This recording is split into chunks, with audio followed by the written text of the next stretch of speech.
Привет! Сейчас концепт-кар– это прототип будущего автомобиля, предназначенный для демонстрации нового стиля, нового дизайна и технологии, которые выставляют на автошоу для проверки реакции зрителей и тех или иных решений. Но советские концепт-кары или автомобили-прототипы– это немного другое. Советские конструкторы разрабатывали не просто перспективные автомобили, а прорабатывали предсерийные модели, затрачивая много листов ватмана и много часов работы. Много труда и времени уходило на поиски решений, исправление ошибок, но, к сожалению, малая часть идей, решений и вариантов доходила до конвейера. Большая часть автомыслей остались и остаются в чертежах, единичных экземплярах и в лучшем случае предсерийных образцах. Но это нормально.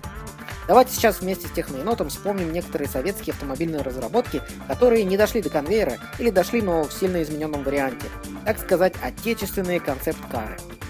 ГАЗ-12А «Фаэтон». Два экспериментальных образца ЗИМ с кузовом «Фаэтон» были построены в начале 1949 года, и испытания прошли летом того же года и были представлены в Москве высшему руководству страны и получили одобрение самого Иосифа Виссарионовича. Но испытания, которые проходили в Москве и в Крыму, оказались неудачными, и автомобиль в серию не пошел. Жаль, это, наверное, самая красивая версия ГАЗ-12.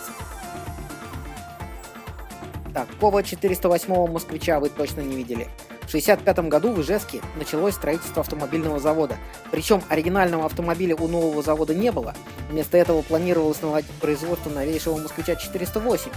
В Удмуртии разработали собственный автомобиль, получивший имя «Зима-1» и «Зима-2». Но компактному купе так и было суждено остаться в единственном экземпляре. На заводе запустили выпуск «Москвича 408», который сменил «Москвич 412», а «Зима» ушла в историю, дойдя до нас лишь на фотографиях. В конце 50-х годов в Советском Союзе началась работа по созданию легкового армейского внедорожника УАЗ-460. Всего через 2 года первые прототипы успешно прошли испытания. Создание нового внедорожника поручили ульяновским инженерам. Первая попытка ульяновцев УАЗ-460 напоминал гибрид американского Willys, британского Land Rover и советского ГАЗ-69. Из-за недостаточного дорожного просвета военные УАЗ-460 не приняли. Автомобиль по своим тактико-техническим показателям находился на одном уровне с ГАЗ-69. Зато прототип приглянулся военным из Китайской Народной Республики, и в 1965 году с конвейера в Поднебесной сошли внедорожники Beijing BG-212. В 1958 году в Риге создали микроавтобус, базирующийся на узлах и агрегатах легкового автомобиля «Москвич-407».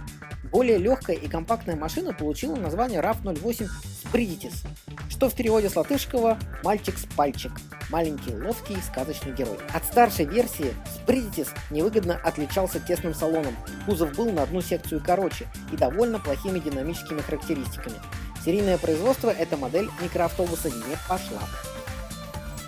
В 1957 году был изготовлен опытный образец микролитражного автомобиля НАМИ-031 для людей с ограниченными возможностями.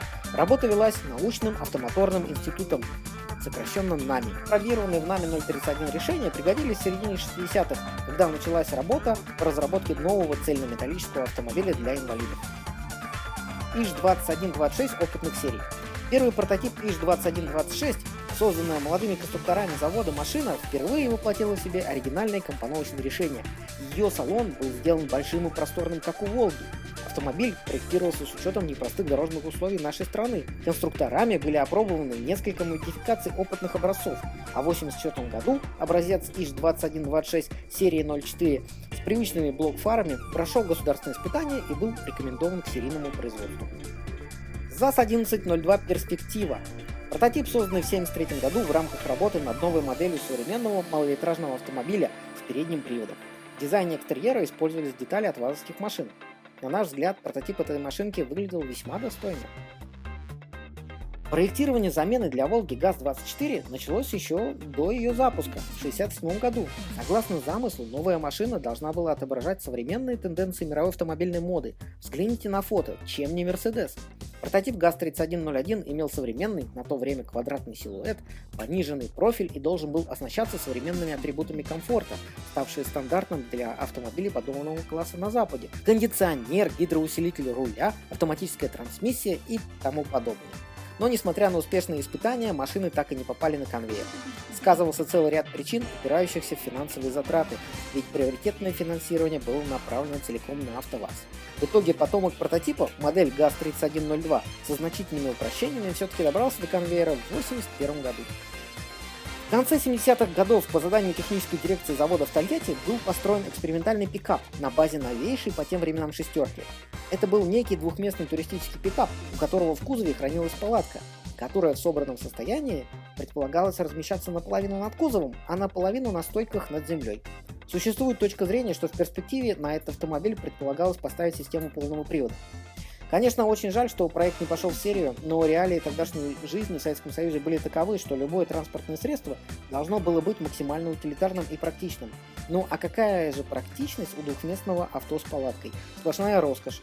В итоге руководство завода совместно с партийной номенклатурой решило, что эти буржуйские замашки на автомобиль для путешествий не нужны советскому человеку.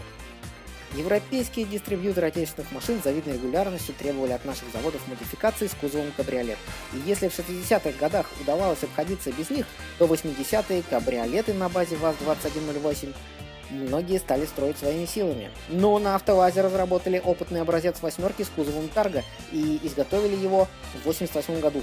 По некоторым данным был собран один автомобиль и один кузов. Кузов был уничтожен в 1992 году, а автомобиль утилизирован несколько лет назад.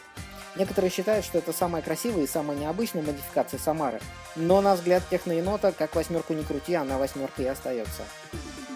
На основе базового автомобиля «Москвич-2141» на АЗЛК планировали наладить выпуск седана «Москвич-2142». К его проектированию приступили почти сразу же после постановки на конвейер базовой модели. Причем отличия разработки от хэтчбека сводились не только в появлении отдельного багажника. Седан получил новые крылья, бамперы, решетку радиатора, задние фонари, улучшенный интерьер, ходовую часть и двигатель перспективного семейства. Словом, речь шла о полноценном рестайлинге. Планировалось, что седан станет на конвейер уже в 1992 году, но развал Советского Союза, невозможность завершить строительство нового завода двигателей и ухудшение экономического положения АЗЛК сделало эти планы несбыточными. И лишь в 1997 году на конвейер стала растянутая версия седана, получившая имя собственное «Князь Владимир». В НИИТ Макси, изготовленный в 1967 году на базе агрегатов Запорожца, экспериментальный образец малогабаритного городского легкового автомобиля, максимально приспособленного для эксплуатации в крупных городах. База и длина Макси из Запорожца 965А были одинаковы, однако объем салона у конструкции в НИИТ был больше. Особое внимание уделялось удобству посадки в автомобиль. Широкие двери сдвигались назад вдоль борта. Передние сиденья поворачивались на 45 градусов в сторону проемов дверей. Багажник нашел место за задними сиденьями, а за багажником располагался двигатель. Задняя стойка кузова выполняла роль и дуги безопасности. Оригинальный автомобильчик в серию не пошел, а жаль. Охта. Минивэн, построенный в 1986-1987 годах Ленинградской лабораторией перспективного макетирования легковых автомобилей от НАМИ. Охта была представлена специалистами НАМИ, несколько месяцев испытывалась на полигоне в Дмитрове и была показана в Кремле Михаилу Горбачеву. Модель получила широкое освещение в СМИ, позитивный показ на Женевском автосалоне и в Нью-Йорке. Но наступили 90-е годы, Советский Союз распался, многое изменилось как в стране, так и в отрасли. Коллектив разделился на несколько независимых самостоятельных групп, а прототип Охты, возвращаясь с очередной зарубежной выставки, не смог пересечь советскую границу. Таможенники выставили счет за таможенное оформление автомобиля, так как он не состоял на учете в России, а платить за растаможку восьмерки в единичном кузове никто из ответственных начальников не захотел. Так и осталась Охта пропадать в порту на территории таможенного склада, где погибла под ударами вандалов. АЗЛК-2144 Истра – опытный автомобиль завода АЗЛК, созданный в середине-конце 80-х годов. По тем временам эта машина намного превосходила своих предшественников и отличалась целым рядом уникальных решений, в числе которых дюралевый кузов без центральной стойки, две широкие боковые двери, открывающиеся вертикально вверх, двигатель, работающий на дизельном топливе, изготовленном на основе рапсового масла, прибор ночного видения и индикация показаний приборов на лобовом стекле, а также уникальная автоматическая трансмиссия.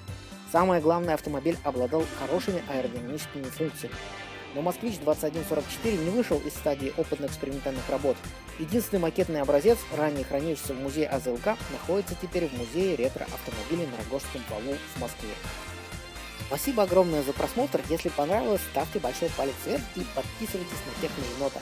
Вместе мы узнаем еще многого интересного.